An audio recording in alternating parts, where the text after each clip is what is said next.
So I was thinking the other day, a lot of times we sign up for things like ASCAP, BMI, CSAC, and we have all of these right organizations collecting monies on our behalf, but we don't even know what they do.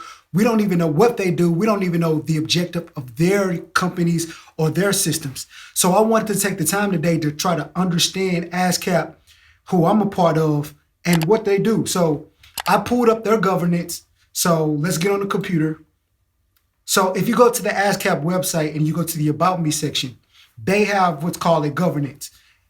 Anytime somebody forms a corporation or is unincorporated, if they come together or two or more people, they still have to form a governance. They still have to have laws and rules and regulations by which they operate.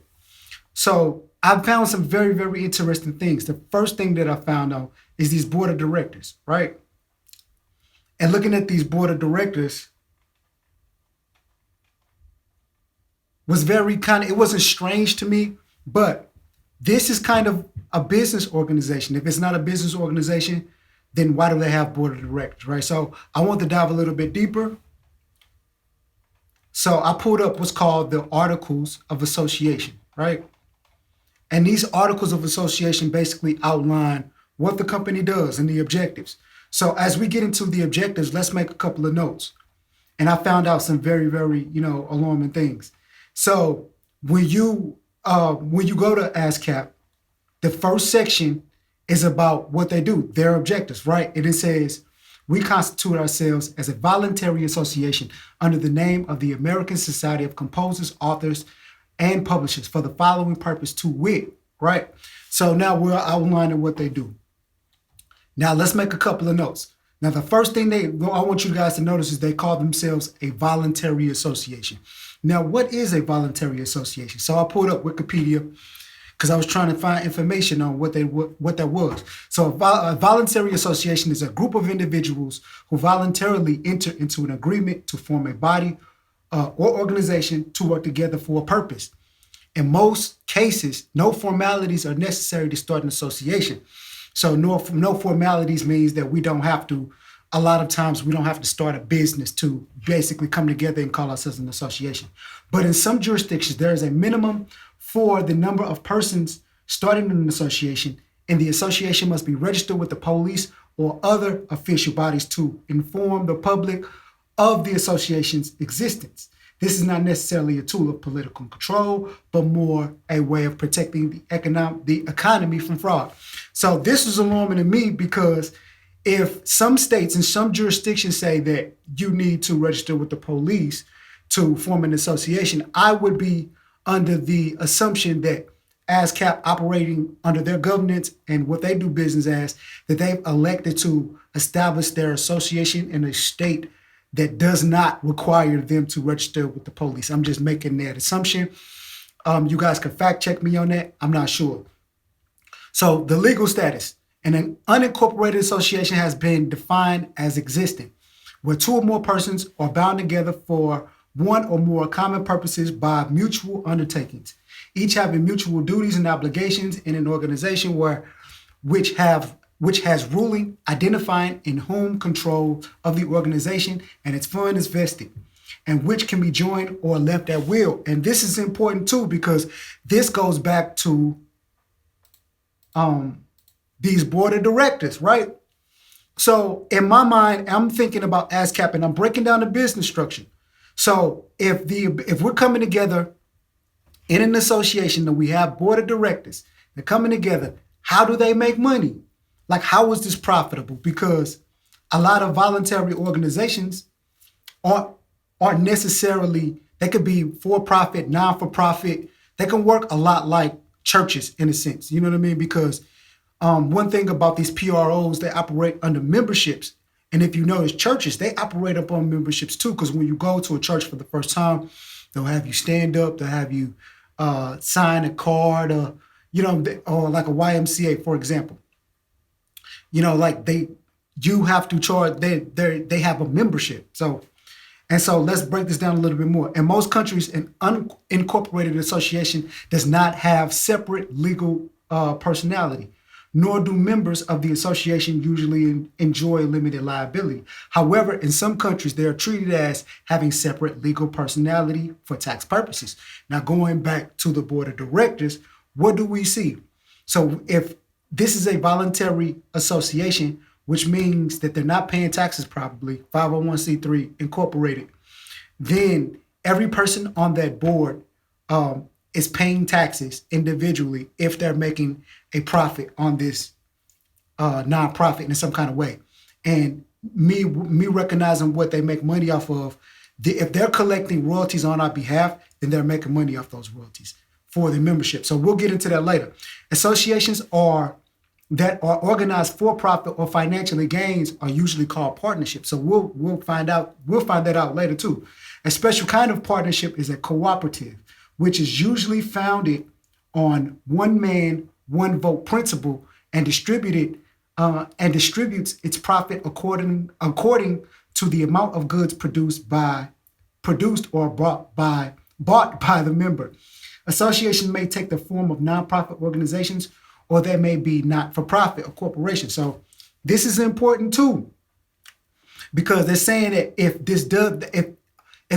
in our case, we are the writers, we're the authors, we're the publishers. If we're making gain and they're collecting royalties on our behalf, then they have the legal right to make money. So let's get into the governance, right? So the first one says to protect composers, authors, and publishers of musical works against piracy of any kind. I don't know if I've really seen them do that in that instance. Maybe, you know what I mean? So we'll get into that a little bit more too. So I'm just gonna make some notes. So the next thing it says to promote reforms in the law respecting literary property. So to me, that's like, okay, promote reforms. Like, what does that mean? You know what I mean? So we'll get into the definition of reforms, because we're following this together. We don't know what they do. Like, we don't know these folks. You know, we sign up for ASCAP and PMI. We don't know what they do. Making changes in something, typically social, political or economic institution or practice in order to improve it. All right. So, you know, so you guys want to make changes. You want to promote the changes. All right. To procure uniformity and certainty in the law respecting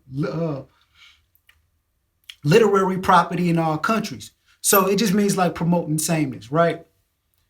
To facilitate the administration of copyright law for the protection of composers, authors, publishers of musical works, right? So it is okay. It's basically saying that we're making the copywriting process easier. You know what I mean? So protections. So if I say we have a difference between me and another author, me another beat maker, me another songwriter, then me by having my songs registered with this performance right organization, it'll clearly define who owns what when dealing with property. Because what I want you guys to recognize is everything that we're looking at and we're listening to is just about property. The music business is just simply about property. If you understand that, you'll understand the music business. Okay, so let's get to the next one. The next one is to abolish abuses and unfair practices and methods in connection with the reproduction of musical works. We do that via copyright process. You know what I mean? So I'm going out on a limb to say that by having your songs registered with this organization, that we can clearly define who owns the copyrights. Therefore, we can distinguish who owns what, and we can settle all, any kind of arbitrary. We can clearly define who owns what. Basically, if we have to go to an arbitration or if we have to take copyrights to court, right? The next one says to promote and foster by lawful means the interest of composers, authors, and publishers of musical works. Now, a lot of people don't understand what this word foster means. Foster means to kind of like help development, or help develop something. So to promote and help develop by lawful means, by all lawful means, the interest of composers, authors to publish of musical work. So we're trying to, by having things registered, but to me, I don't really see how they do that, but we'll just take it as face value, right? The next one, G, it says to grant licenses and collect royalties for the public representations of works of its members by instrumentalists, singers, mechanical instruments, radio broadcast stations, or any kind of combination of singers, instrumentalists, and mechanical instruments, and to allot and distribute such royalties, right? So this is what we know ASCAP and BMI and CSAC. This is what we know them for being, right?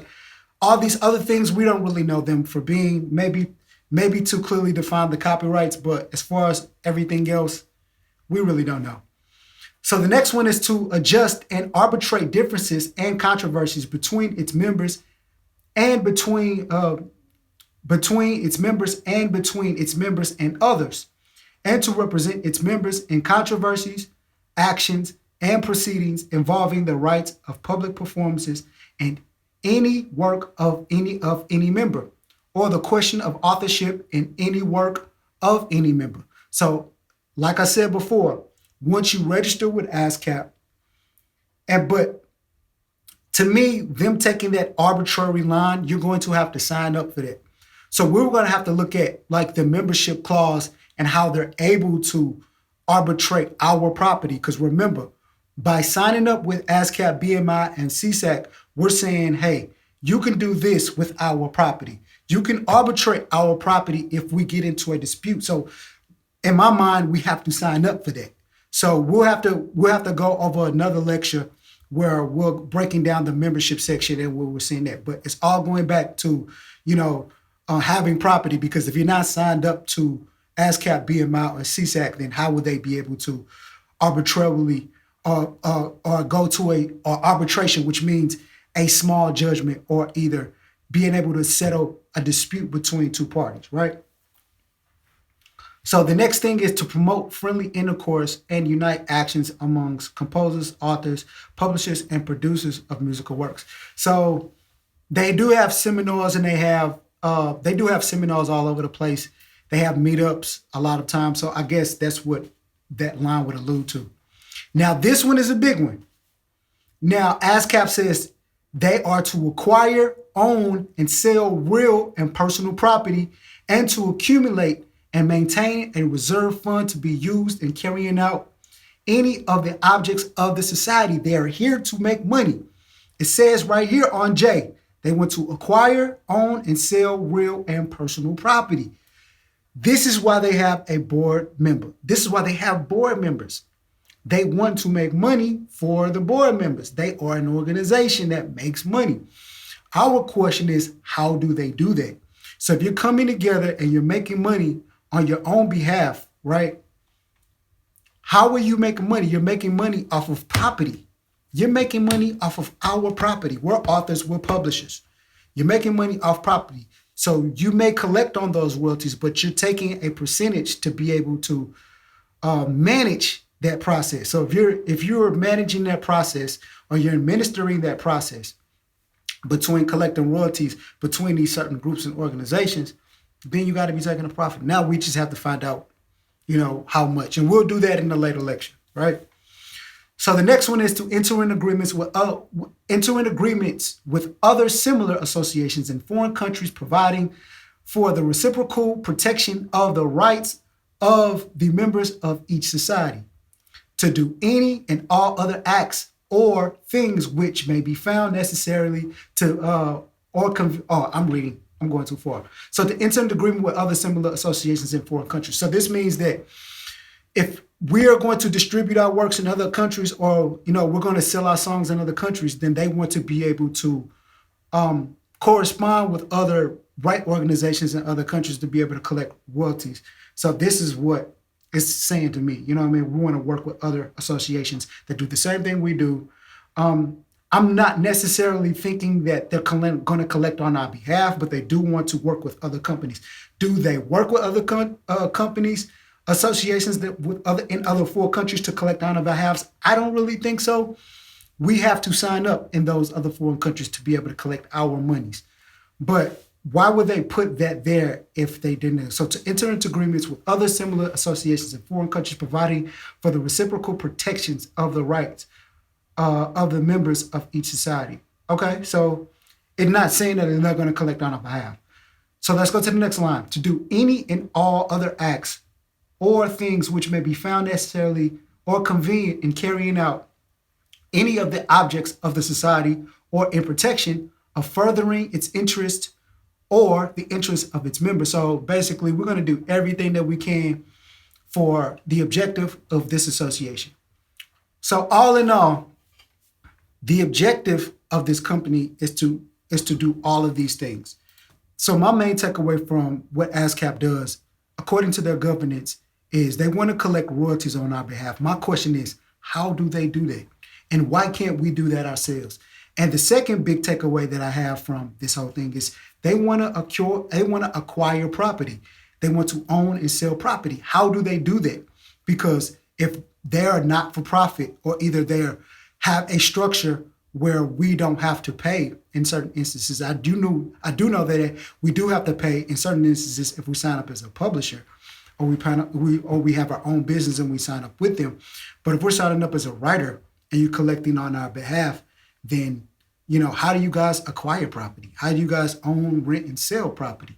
So that's another one of the questions that I have. So we're breaking down ASCAP. We're going to break down the membership section next in a later lecture. So it's your boy Fedarro.